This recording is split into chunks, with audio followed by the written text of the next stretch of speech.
देखिए, पुलिस का कार्य कानून में परिभाषित है। जो कर्तव्य है वो सबसे बड़ा कर्तव्य है। जो गुड गवर्नेंस है, सुशासन है, उसका सबसे बड़ा स्तंभ है रूल ऑफ लॉ। तो कानून का शासन स्थापित करना हमारी सर्वोच्च प्राथमिकता रहेगी।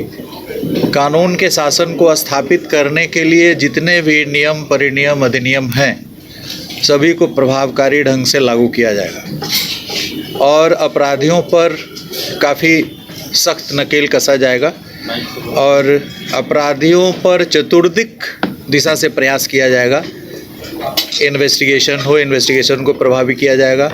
स्पीडी ट्रायल में धार लाने की कोशिश की जाएगी, क्योंकि स्पीडी ट्रायल पूर्व में भी सुशासन को बुलंद करने में, स्थापित करने में एक प्रबल भूमिका निभाई है और इसका एक बड़ा संकेत जाता है अपराधियों में। स्पीडी ट्रायल को काफ़ी सख्ती से लागू किया जाएगा। जो भी वेल डिटेक्टेड केसेस हैं, अच्छे ढंग से उद्वेदित केसेस हैं जिसमें साक्ष्य की प्रचुरता है, उन कांडों को चिन्हित कर उसको स्पीडी ट्रायल के तहत लिया जाएगा। जो भी गंभीर कांड हैं जिससे लॉ एंड ऑर्डर प्रभावित होता है। अभी आपने देखा होगा कि बीएनएसएस में अपराधियों के द्वारा अर्जित संपत्ति को जब्त करने के लिए पृथक प्रावधान का समावेश किया गया है।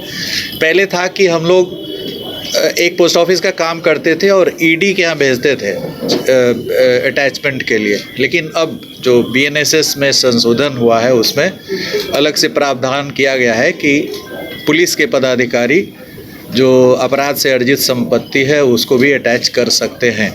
तो इस प्रावधान को हम लोग सख्ती से लागू करेंगे, थाना स्तर पे लागू करेंगे और हर थाना को कम से कम महीने में 1-2 ऐसे मामले चिन्हित करने पड़ेंगे, पता लगाने पड़ेंगे अपराधियों की संपत्ति को और उसको त्वरित रूप से सप्ताह भर 10 दिन के अंदर में उसको अटैच करने का पावर पुलिस को है।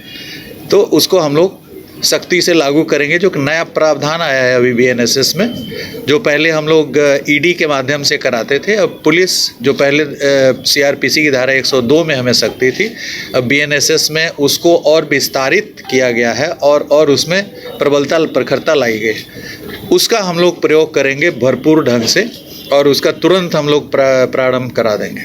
इसके बाद जो आर्म्स एक्ट के अंतर्गत, उसके बाद फिर जो एनडीपीएस के अंतर्गत है या लीकर जो हमारा प्रोहिबिशन एक्ट है उसके अंतर्गत जो केसेस दर्ज हो रहे हैं, उससे जो संपत्ति अर्जित कर रहे हैं उसको भी लिया जाएगा इस दायरे में।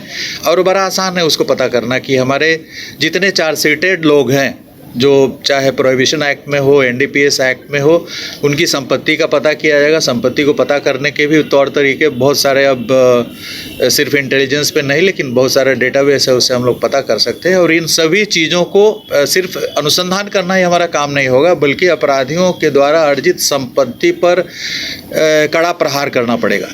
क्योंकि जब अपराध के माध्यम से संपत्ति अर्जित करेंगे और वो संपत्ति उनकी रहेगी नहीं तो फिर अपराध करेंगे क्यों? इसलिए सबसे बड़ा कारण है कि वो संपत्ति का उपभोग करते हैं, निरंतर रूप से करते हैं, निर्बाध रूप से करते हैं। इसलिए उस पर अंकुश लगाना हमारी प्राथमिकता होगी।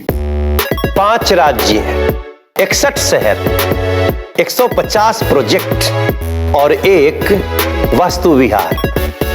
नई सोच, नया घर। बनाए रखिए अपना प्यार, सेवा में है वास्तु विहार।